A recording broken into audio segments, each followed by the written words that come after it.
Welcome to the Truth and Liberty Show, where trusted leaders bring biblical insights to important issues to help you stand for truth and effect godly change in our nation and in our world. Hello, everyone, and welcome to the Truth and Liberty Show. So thankful to have you joining us today. The subject on today's show is abortion. Now, before you grab the remote and turn me off, listen to me for just a minute. Today, there are many issues in the news that fight for our attention. With the war in Iran, the economy, the Epstein files, immigration.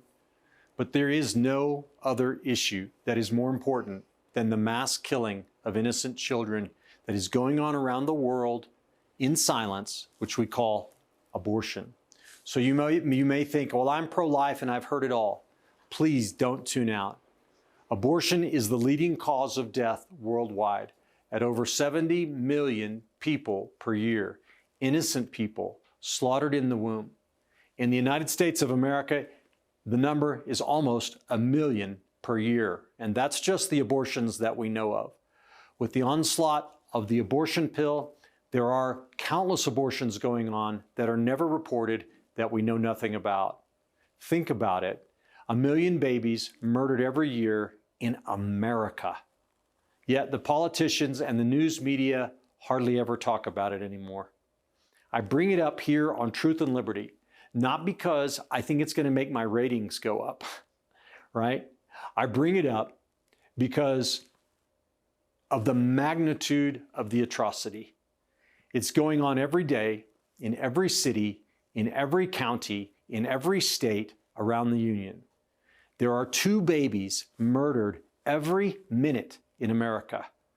Since this show began, 3 babies have died. Brothers and sisters, we need to face this reality. The Church of Jesus Christ must rise up once again and begin to declare the moral imperative that abortion be banned. We must rise up again and call the nation to listen to its conscience and to protect the innocent.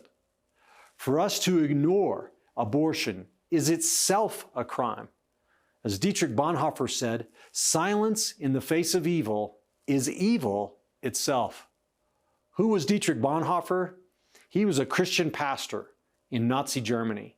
He worked to raise an awareness about Nazi atrocities, about tyranny, about the injustice of Hitler and his regime, and to build resistance against it in the country. Eventually, his faithfulness to righteousness and truth cost him his life as he was arrested and put to death. You know, the Nazis, we talk a lot about them in culture, and we love to say, oh, he's a Nazi, although, well, I don't love to do it, but I mean the left does. The Nazis killed 6 million innocent Jews. How many babies have we killed in America? Since Roe versus Wade, 70 million, right? How many people today claim that abortion is okay because, the baby's not really a human being? I want to say to that today, church, we need to be equipped to resist this lie. God's word disagrees. God fashioned us in the womb and knew us not only there, but even before we were born. Jeremiah chapter 1 verse 5 says, "Before I formed thee in the belly, I knew thee. And before thou camest forth out of the womb, I sanctified thee, and I ordained thee a prophet unto the nations." Now, how is God going to know someone? How is he going to sanctify someone who's not even a person, who's just a blob of tissue? Galatians chapter 1 verse 15, the Apostle Paul said, "When it pleased God, who separated me from my mother's womb and called me by his grace." Psalm 139, verses 13 through 16. The Bible says, "For thou hast possessed my reins. Thou hast covered me in my mother's womb. I will praise thee, for I am fearfully and wonderfully made. Marvelous are thy works, and that my soul knoweth right well. My substance was not hid from thee when I was made in secret, and curiously wrought in the lowest parts of the earth." This lowest parts of the earth is a metaphor. and the secret place, a metaphor for the formation of a child in his mother's wombs. And he says then in verse 16, thine eyes did see my substance, yet being unperfect, and in thy book all my members were written, which in continuance were fashioned, when as yet there was none of them. God makes us in the womb. We are living human beings from the moment of conception forward.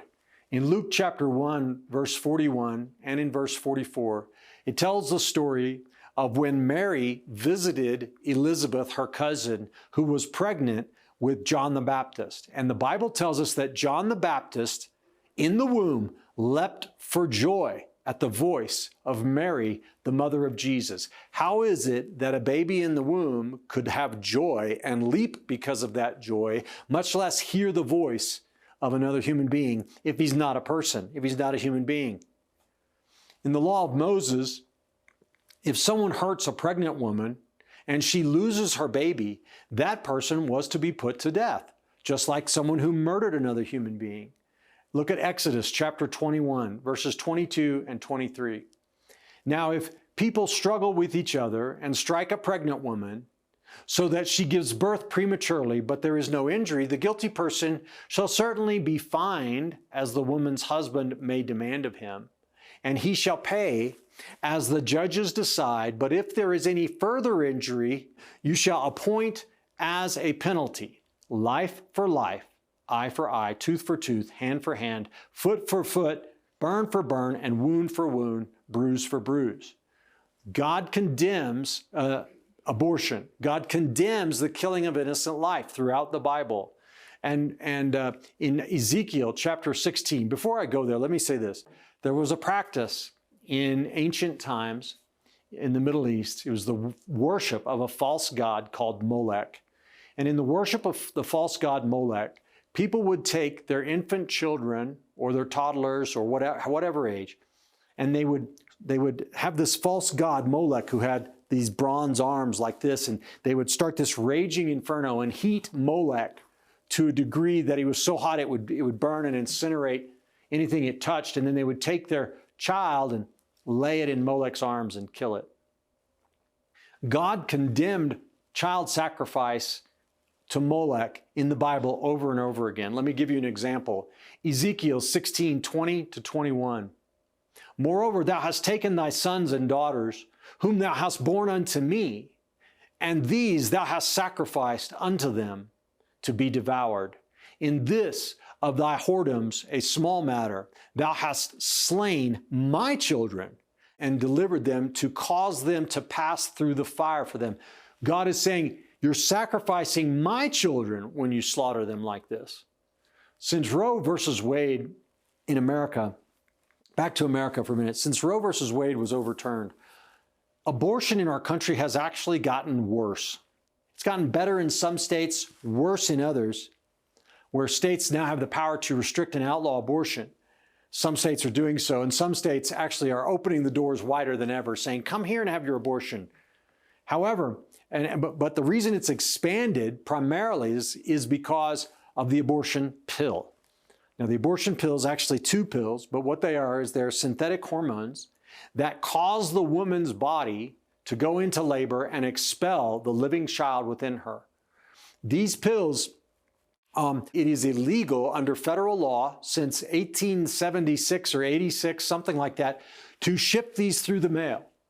But under the Biden administration, America began the practice of ignoring that law and not enforcing it. And then the FDA, the Food and Drug Administration, revised its regulations to say, well, women don't have, the abortion pill doesn't have to be administered in the presence of a doctor anymore. Women can take it on their own, over the counter, if you will.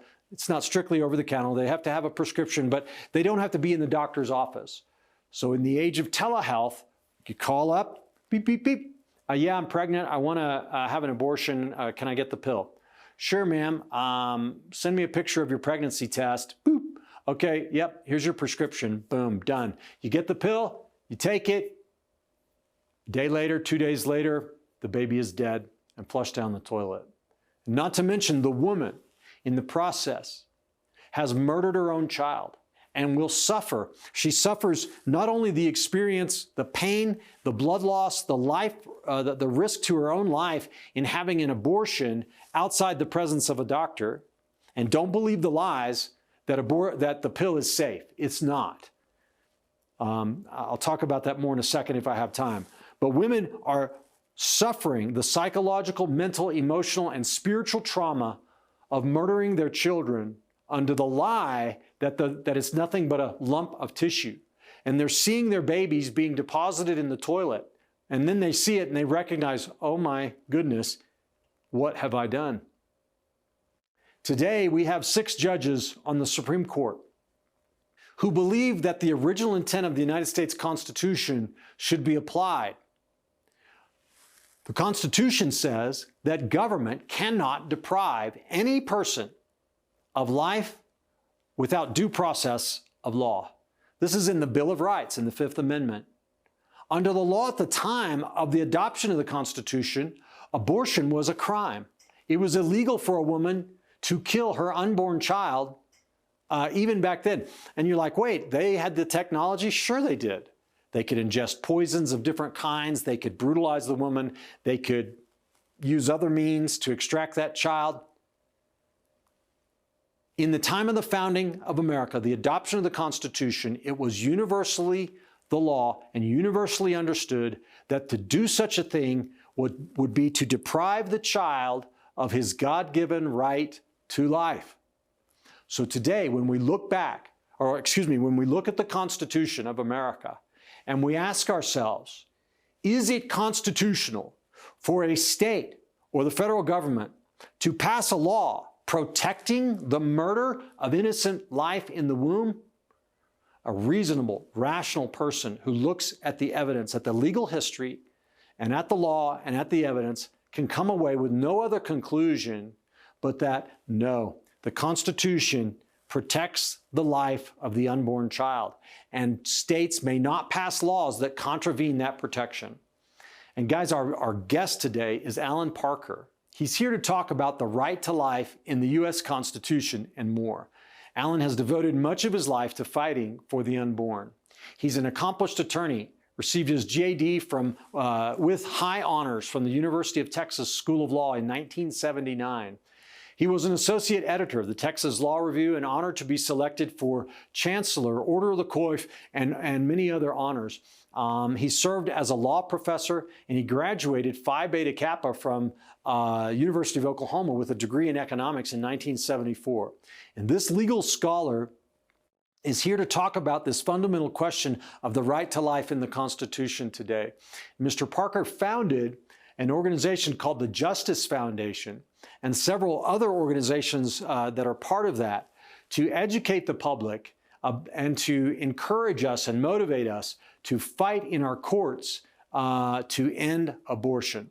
So I'm very honored to have him on our show today, and I believe that you're going to find his presentation and our discussion today to be actually extremely informative and actually riveting at times. So we're going to share some information with you on a little break here in just a second. Please don't go away.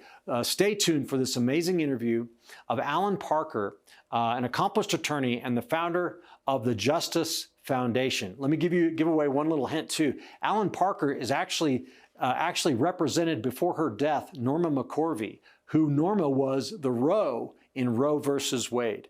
Norma McCorvey got saved and had a change of heart as she realized that she was a part of changing the law in a way that facilitated the murder of 50 to 60 million children at the time.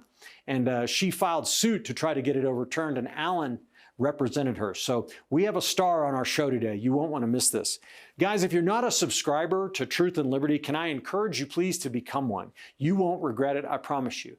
If you go to our website at truthandliberty.net and you click the subscribe button and you share your email with us, I'm going to send you a free copy of my booklet called The Calling to Manhood.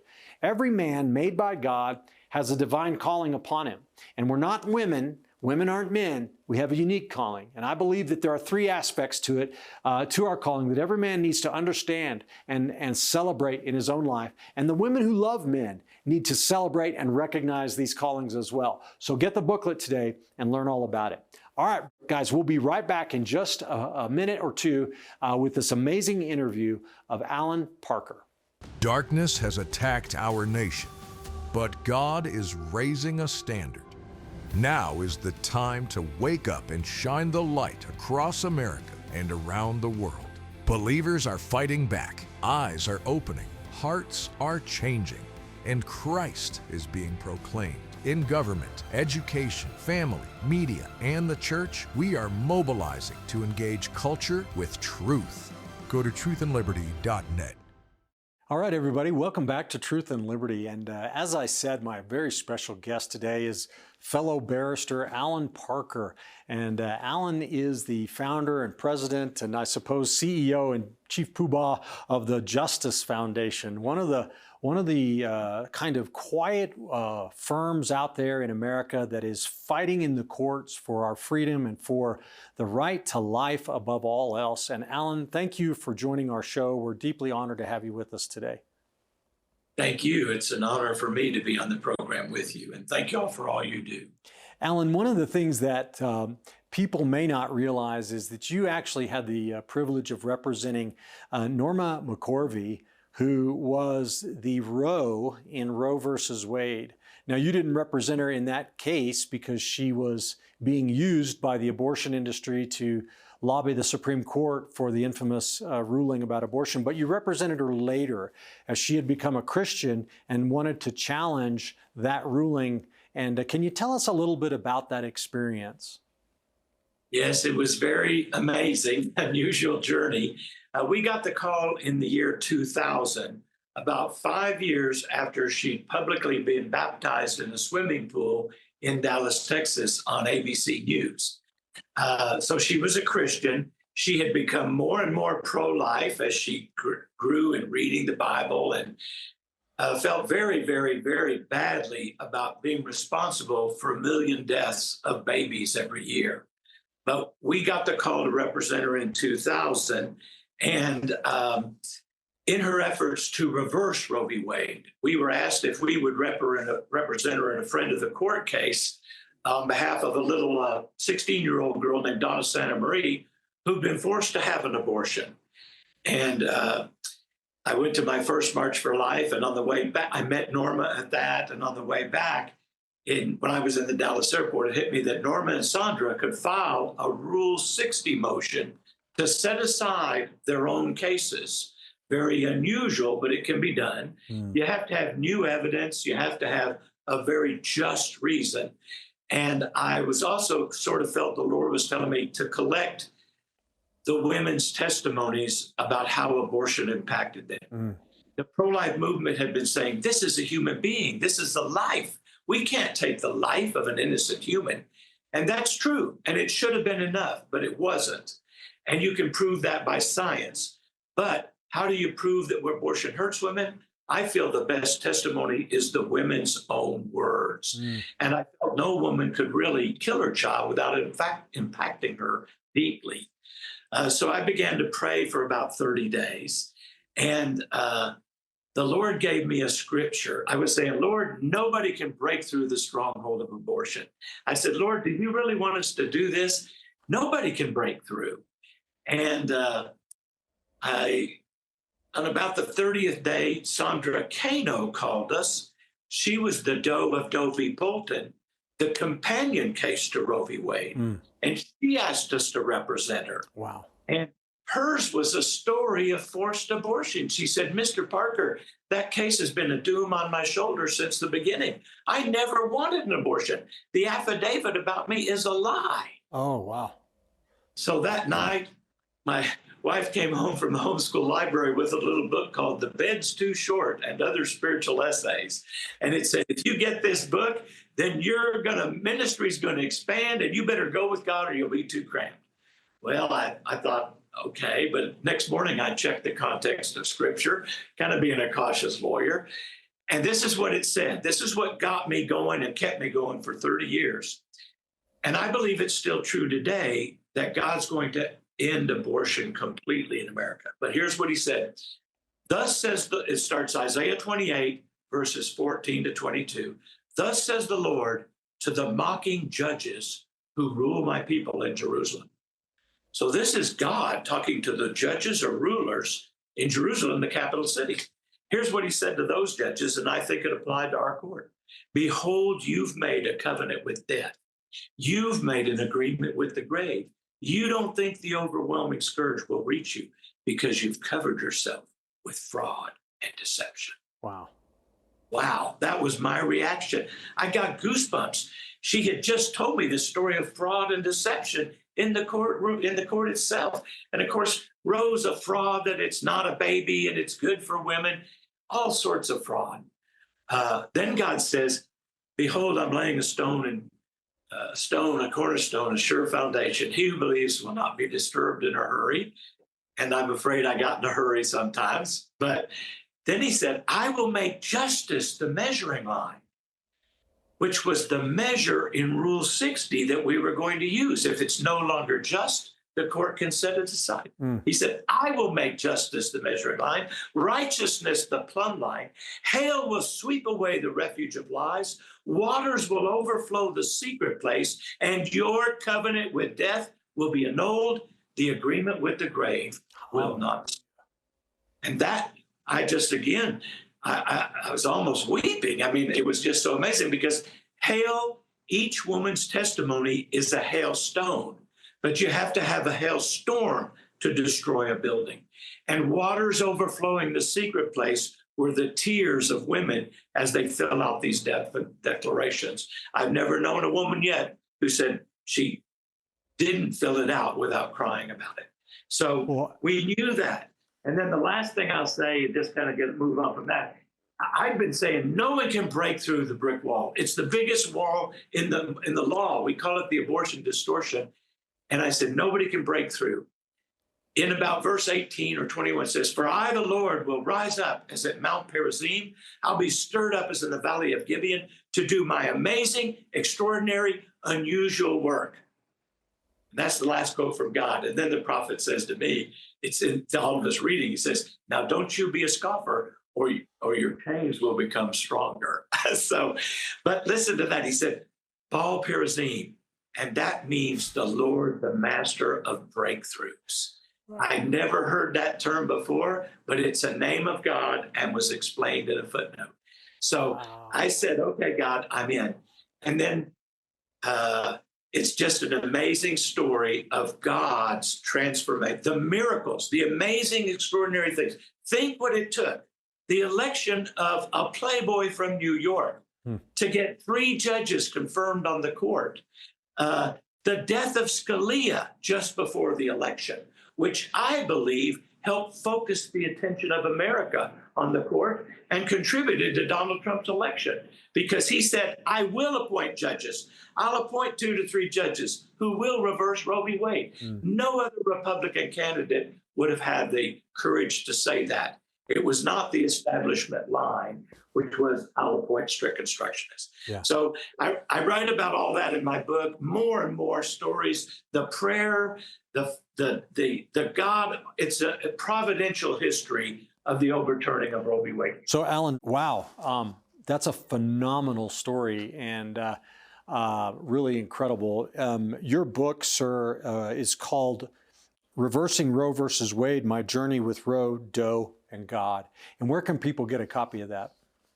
Well, right on our website at the Justice Foundation. That's the best place to buy it. You can buy it anywhere books are sold. Reversing Roe v. Wade by Allan Parker, if you want to Google. But the best places go to thejusticefoundation.org. And there's a lot of free resources there, or you can buy the book there. Well, I want to make sure that we get this in. So I want to ask you today, as an experienced attorney, spent decades in the pro-life movement. You're a former law professor, an author. Is the right to life in the U.S. Constitution? And it's been hidden from us, but the answer is yes.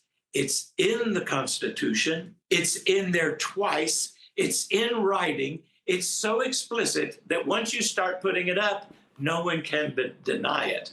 Only a fool. And there's 2 life clauses in the Constitution. Well, sir, you've got a presentation with some slides, and I just want to give you the freedom on Truth and Liberty today to actually walk our viewers through this presentation to talk about, is the right to life in the Constitution, and what's the scriptural basis for this provision? Well, thank you very much. And I'm happy for that, because everyone that watches this show will know where the two life clauses are. They're easy to take in your heart. They'll see that the Declaration of Independence has become important again in the legal interpretation of the Constitution. We'll quote it, and this is the 250th anniversary, and our president is calling for our nation to rededicate itself to God, to being one nation under God. This is an amazing historic times people are. They can get this PowerPoint themselves. So is there a right to life in the existing Constitution? Most people say something like, well, I hope so, maybe. Or if they get around to quoting something, then they'll quote the Declaration of Independence. They'll say, self-evident truths, right to life, liberty, pursuit of happiness. Well, that's good. It means that there is one. But where is the right to life in the Constitution?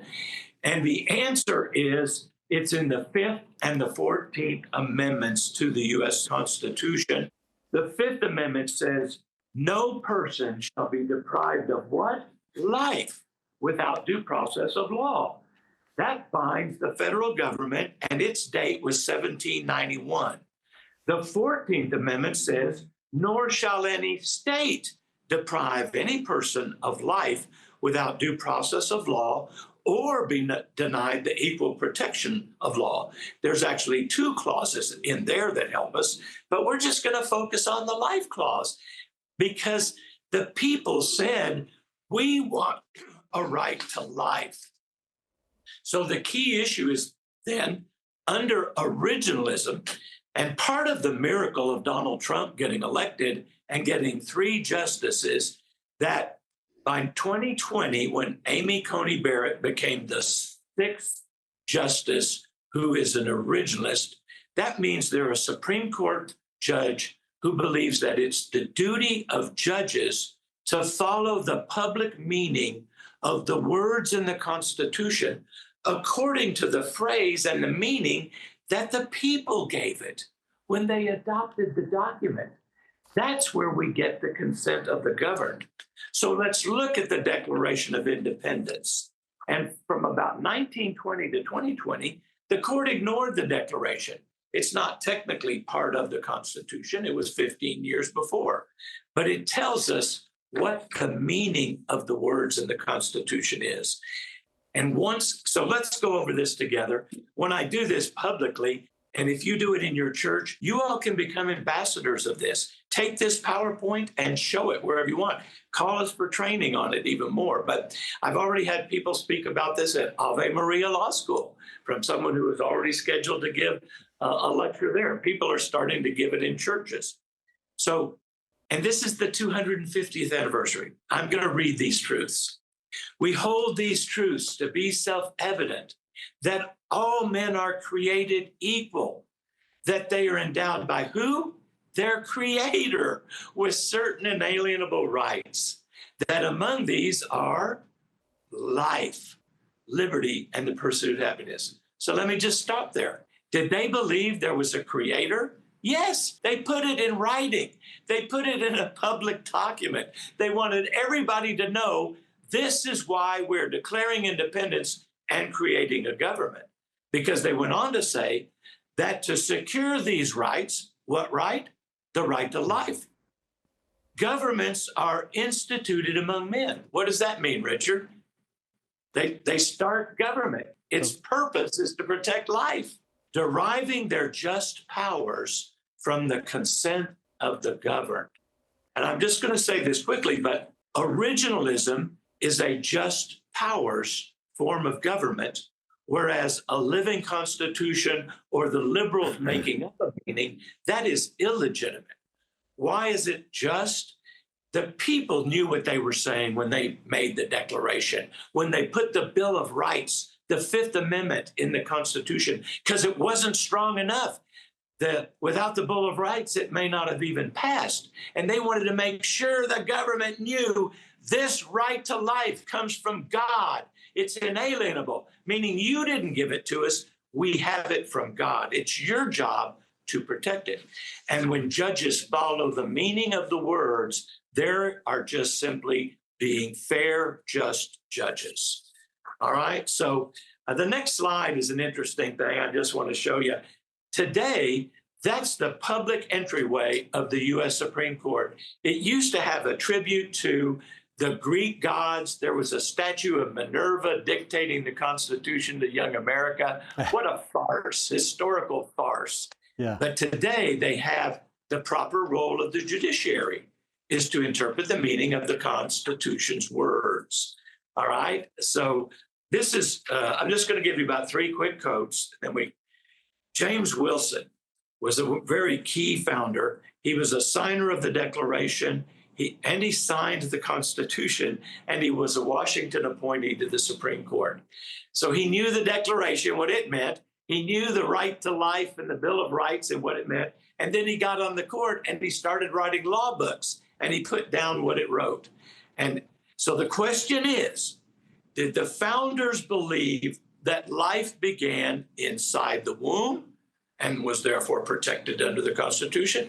Or did they think you weren't alive until you were born, like the abortion industry tries to tell you today against all science?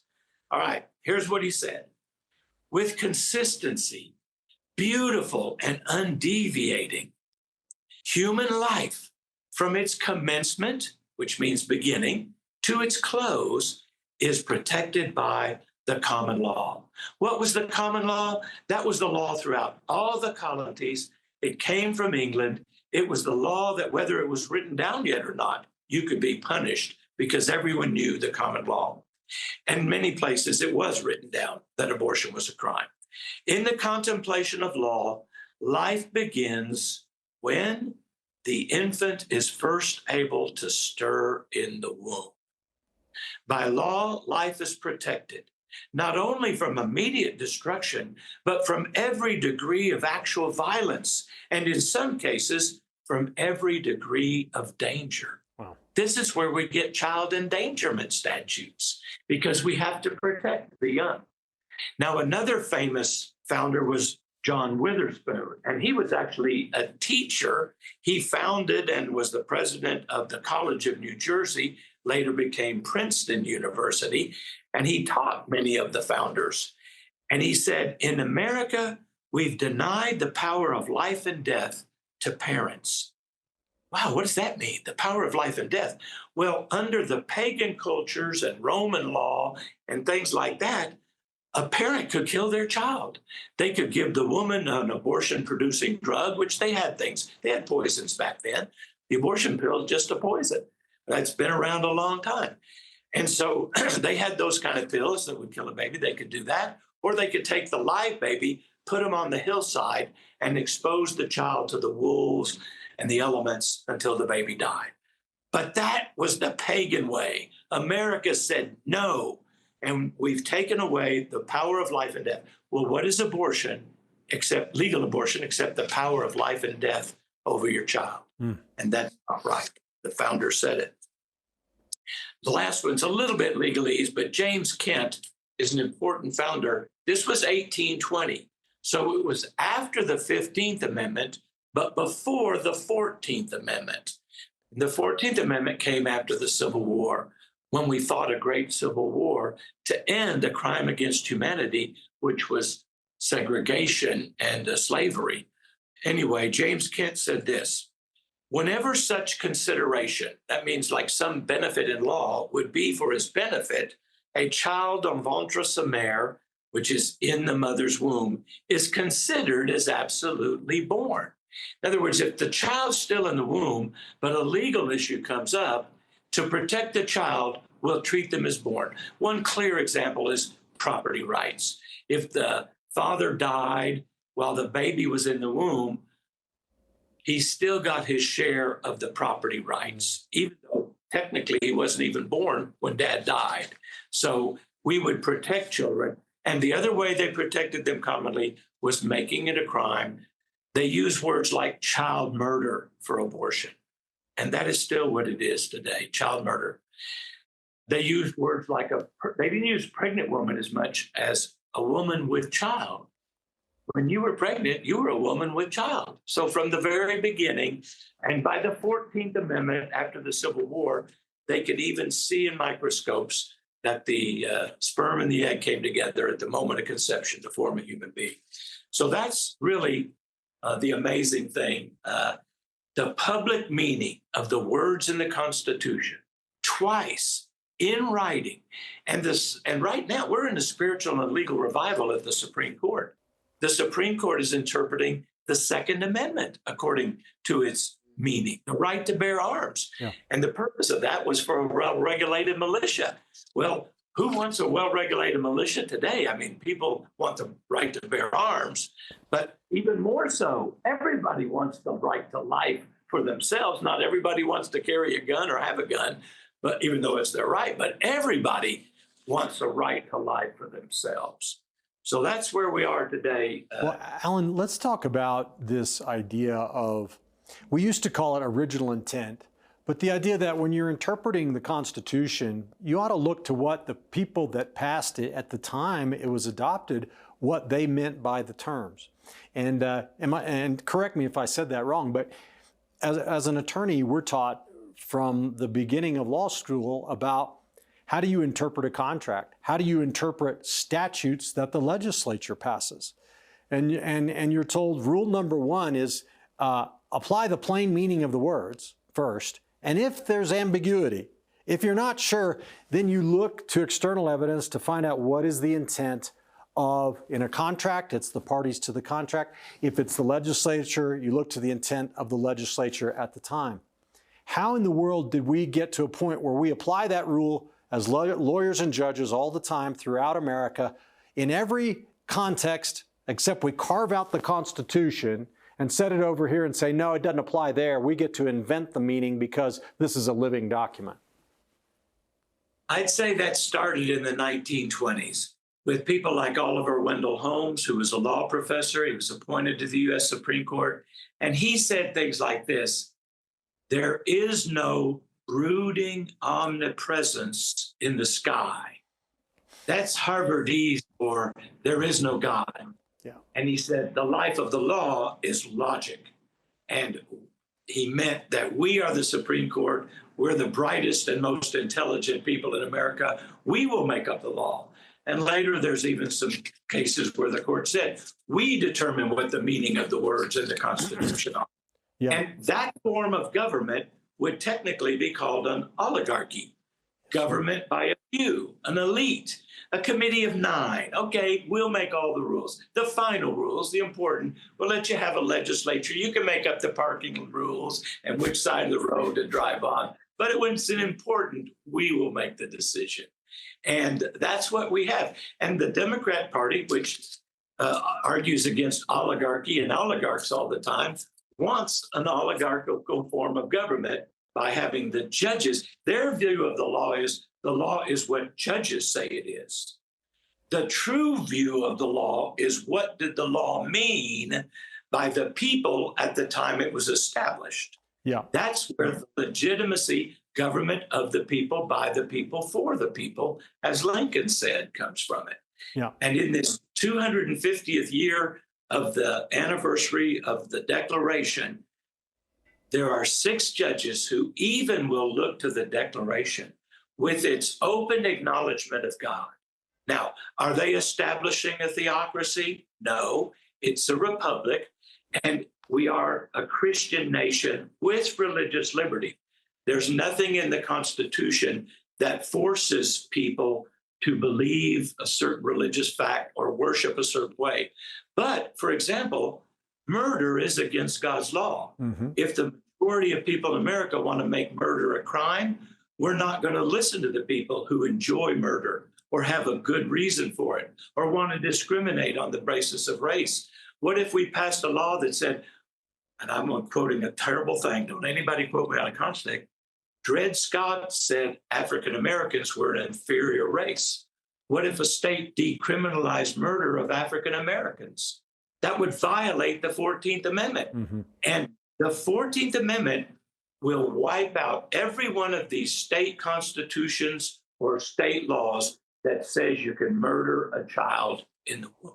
Yeah. That's where I believe we're going in time, because we have 6 judges who won't impose their own view on the American people. They'll say, what is the historical meaning of these words? Well, yeah, go ahead. Go ahead. Well, if we're going to do this, which we should, we must. If we look at the document and what these words meant at the time, don't we have to ask the question of, okay, what was the law at the time on abortion?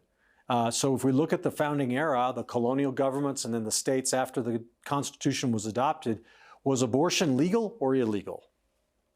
It was illegal at the federal level and the state level for 200 years, from the 1770s, and I quoted Wilson, from that early 1770 period to the 1970s. And what happened in 1973 was Roe v. Wade, where the court took the word liberty, which is also in there. They ignored the word life. And what they said, they said, well, yes, there's that right to life, and there's a person can't be deprived of life. But this is what they said in 1973. At this state in the development of man's knowledge, the judiciary cannot determine when life begins. Well, that was a lie. And today, absolutely, if people go to our website and they want that PowerPoint, there's some scholarly research to support it, and there's scientific evidence. This is a kind of a neat fact, I think. When you survey people, who are the experts on when life begins? Most people think biologists, right? They study life. And so a group did a survey of about 5,000 biologists around the world, not just American. And 96% of the biologists said human life begins at fertilization. Yeah. That's when the sperm and the egg come together and it starts growing, and it's a human life. And that's what Wilson meant, the first stirring of the womb. And they could maybe, it was before quickening because they knew the baby was there, but he really meant whenever it begins. Mm-hmm. And today we know it begins at conception. And the protection of the Constitution is usually applied in light of modern science. For example, it doesn't say you can't wiretap a phone. Phones didn't even exist, but you said you had a right to privacy and your private effects. So when the phone was invented, they said, okay, you can't overhear someone's phone. You can't wiretap a phone because we have the Fourth Amendment protection. The Life Amendment is in the Constitution. And we have a better way. Let me say this. We're not going to, I pray against a civil war. We're in a cold civil war right now. We need to be praying for justice and righteousness. And to my liberal friends, here's the safety valve. No woman in America has to parent a child if she doesn't want to. We're not putting the burden of 18 years of care, obligation, and expense. Every state has a safe haven law. Under the safe haven law, a woman can walk out of the hospital, leave her baby behind, or come back within usually 30, 60, or 90 days and be free of the burden of parenting. So we can say, don't kill the baby, don't hurt yourself, because abortion devastates women. And we've talked about it. I hope before it's over, we can talk about there is forgiveness for the sin of abortion for both men and women. But anyway, no woman has to parent a baby. What will happen to those children? Well, are they going to end up in foster care? No. There's 1 to 2 million women every year waiting to adopt newborn children. So the love, love, love solution is don't kill the baby, don't hurt yourself, give us through the child through the safe haven law at no cost to you, no abortion trauma to you, and we'll give the baby to the vetted homes waiting to adopt newborn children. Absolutely. Allan, you said a while ago in the show that we are right, of course, to focus on the unalienable right to life of the unborn child, but we should also be talking about the harm to women that happens through the crime of abortion. And you've got several ministries under the umbrella of the Justice Foundation. And I understand one of them, I can't recall which of them, but you have actually an archive of statements and affidavits and testimony of women documenting the harm they've suffered. Can you talk some more about that? How large is that collection? What are the harms that women receive when they commit the crime of abortion? Well, we started collecting, and in the Dobbs case that reversed Roe v. Wade, we actually filed all that we had collected at that time. It's the largest collection in the world of direct sworn testimony from women about how their abortion affected them. And we presented 4,728 legally admissible affidavits or declarations under penalty of perjury in the Dobbs case that reversed Roe v. Wade.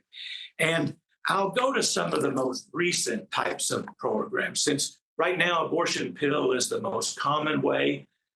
Some of our earlier ones were surgical abortions, and the women talked about suicides, depression, anxiety, feeling like they were worthless, that they could never be more mothers. Recently, we did a review, and we found about 20 women who had self-sterilized themselves, either hysterectomy or tubes tied, because they felt like such unworthy mothers because they had murdered their child. And everything I'm going to tell you comes from women. It's not me saying how they should feel. But with your permission, I'd like to quote some from our most recent case, Louisiana versus the FDA. We represented 2,790 women as amicus curiae, or friend of the court parties. These are women being a party to the litigation, supporting Louisiana, who's saying the abortion pill should never be distributed in America because it's illegal under the Comstock Act, which was 1873, when the 14th Amendment compelled Congress to say no abortion-producing drug, which can be sent through the Postal Service, because Congress governs the Postal Service.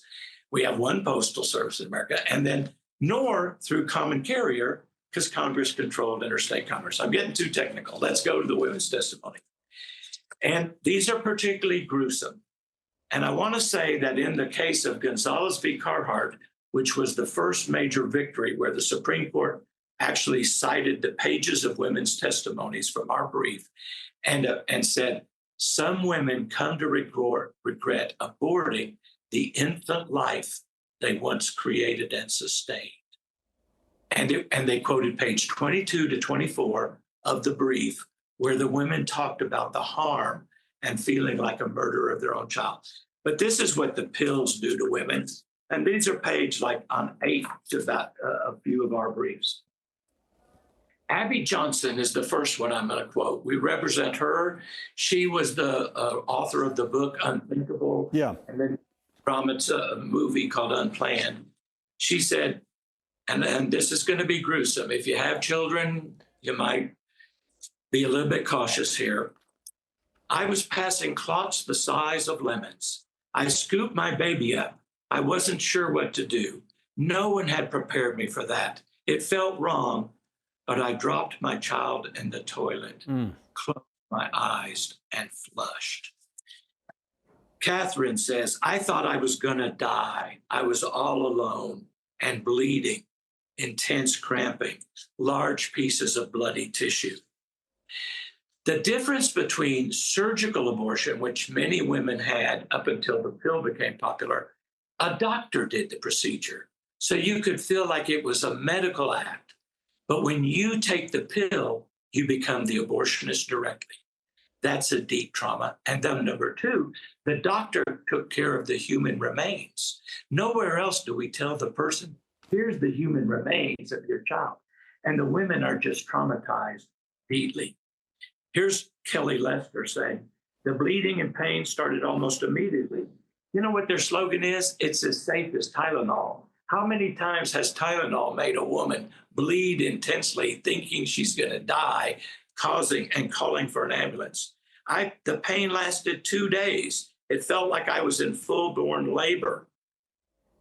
I was alone in one of my bathrooms in my apartment. I was doing drugs just to try to numb the pain. And in the end, I ultimately broke my lease and moved out because I couldn't stand to be in the apartment any longer and experience the trauma again. It would be triggered. Guilt, yeah.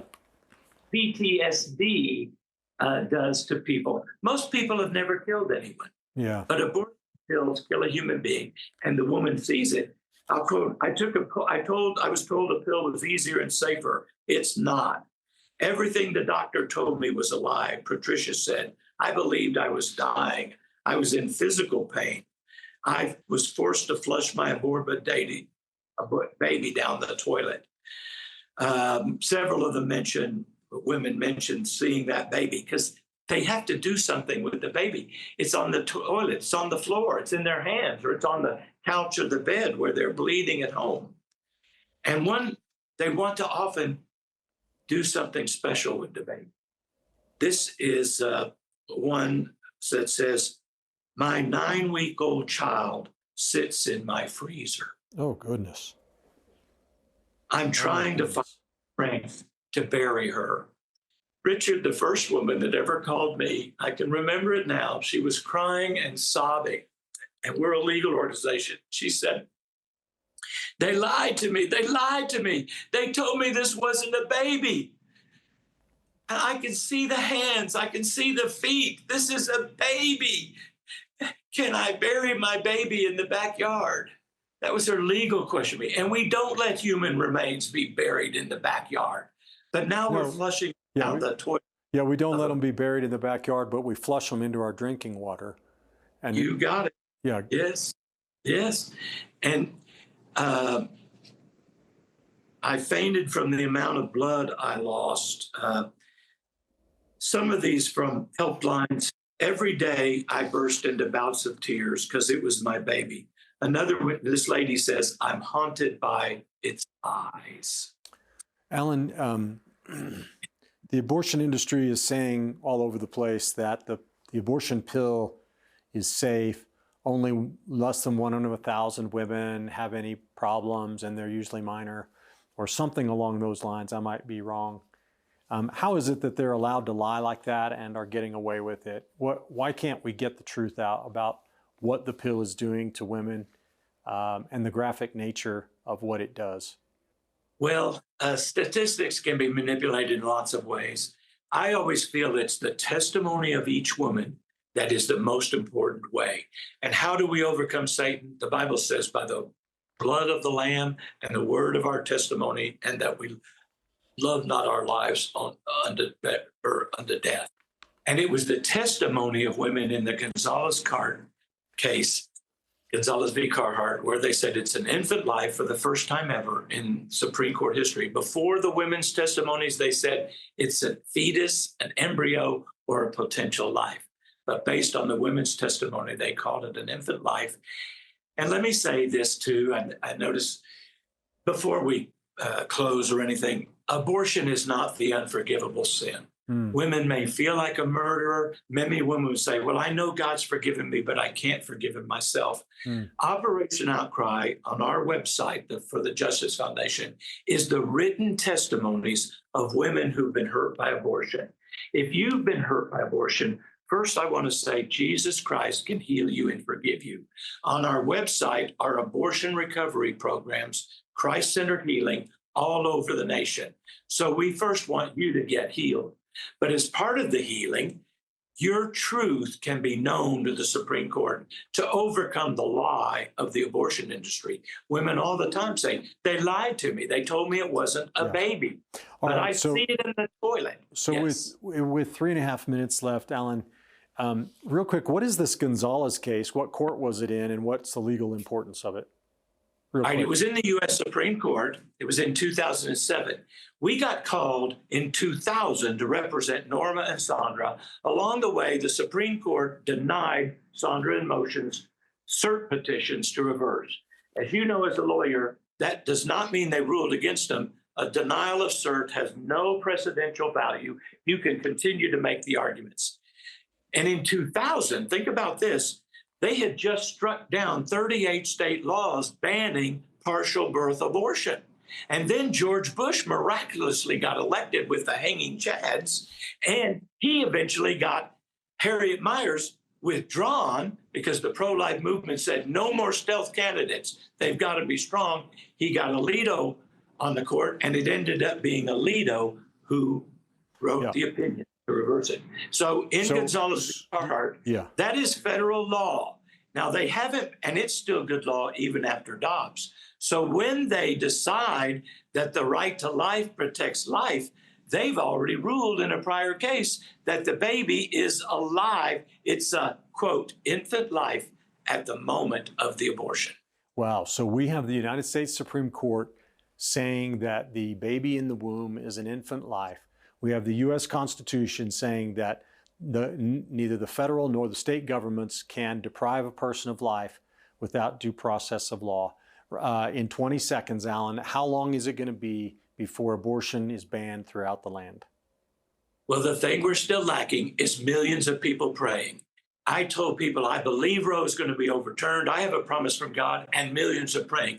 In the PowerPoint, there are 3 prayer points. Pray that the Supreme Court will find and recognize and apply. It takes moral courage. It takes wisdom. It takes conviction, and millions of people praying. So if you want the prayer points, they're in the PowerPoint. I believe with all my heart that the covenant with death will be annulled, and that abortion, what's been done is there's no right to abortion. Now the court has to find the right to life in the Constitution. They were not asked to do so in the Dobbs case. They did all that they were required to do to let abortion be banned. Now about half the states ban it, about half the states protect it. In a cold civil war, the nation is divided. America's in the valley of decision. This year, 2026, is prayer time. And I believe within 1 to 3 years, at the most, we're going to find the right to life and protect all human life and give women a better alternative through safe haven or traditional adoption, where the woman can even pick the parents. So powerful, so eloquent. Ladies and gentlemen, lawyer Allan Parker, former counsel for Norma McCorvey, and the leader of the Justice Foundation. Please, everybody, go to the Justice Foundation's website today and get a copy of that PowerPoint. Share it with your pastor, your friends, your neighbors, and maybe even have a small group Bible study around it. I promise you're able to do so. Also, thank you, everybody, for watching. Be sure to go to our website, truthandliberty.net. If you aren't a subscriber to Truth and Liberty, share your email with us, and you'll get a free copy of my booklet, The Calling to Manhood. Thanks for watching today. God bless you all, and we'll see you next time on Truth and Liberty.